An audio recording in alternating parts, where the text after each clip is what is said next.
Happening, family? Our movement still moving. I'm gonna make two quick vlogs before I get the heck out of here today. Um, Happy holidays. I'm tired. I gotta go to the gym. I'm tired. This one is, when did men and women start wearing the same clothes? What's the hell's going on?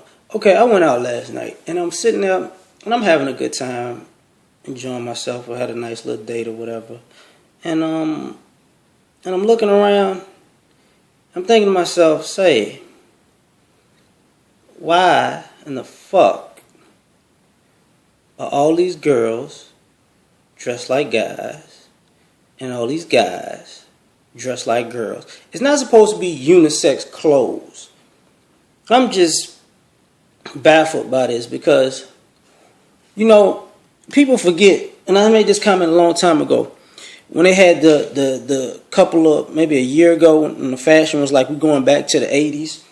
And I was like, people forget about the 80s. They remember what they want to remember.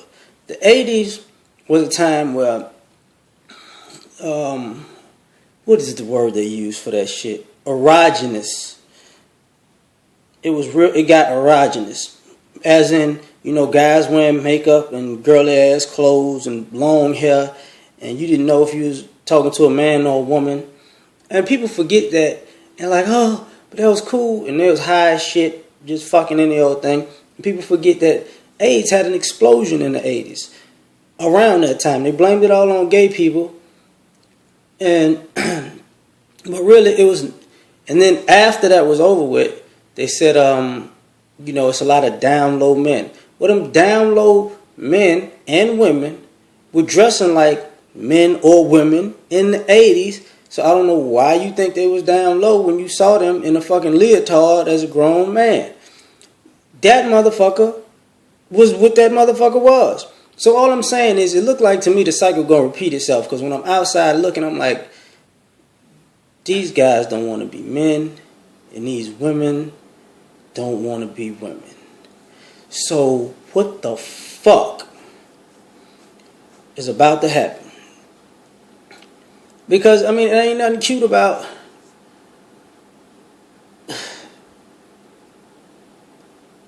a guy with some fucking, look like some Lycra jeans on, and a girl with some fucking, who's sagging. Like, that shit is, okay, anyway, man.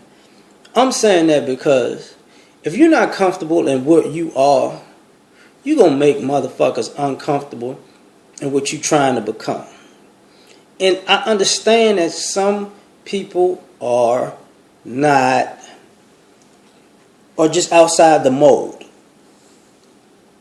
But the problem is, a lot of people are playing outside the mold because of fashion. And just because you're playing outside the mold because of fashion, you're going to be looked as differently. Because you can't have that, you can't be that much of a follower that you would, I'm straight, but I'm going to dress up as the other sex on a regular basis. Because this is the end thing. Sometimes you go too far with that shit. And it's whack. It's not okay. It's not my place to say you're whack, but it's whack. So I'm looking at it like, man, you're going to see these girls in about 10 years hollering the same shit that they was hollering in the 90s and early 2000s. All these down low men. No. When you was dating this guy in high school and college, and he was walking around with a motherfucking tight ass sweater that you can see his heart, accessories, some skinny jeans, and some shoes that just didn't quite look masculine, and the mannerisms of a guy who just didn't like being a guy. You knew that motherfucker was gay. As a matter of fact, when I go out, because I rarely go, I don't go out as much as I used to. I go out, I see a lot of girls with guys who are very feminine. And it's like, okay, I need a man, a real man, a man that's going to take control and do stuff. And you look at the guy they wouldn't like, Well, if you need all those things, why are you with him? Because I got to be in charge. Okay, well, you set yourself up. Anyway, tell me if I'm wrong, man, because I don't think I'm wrong. I'm just saying right now, this is ridiculous. Peace.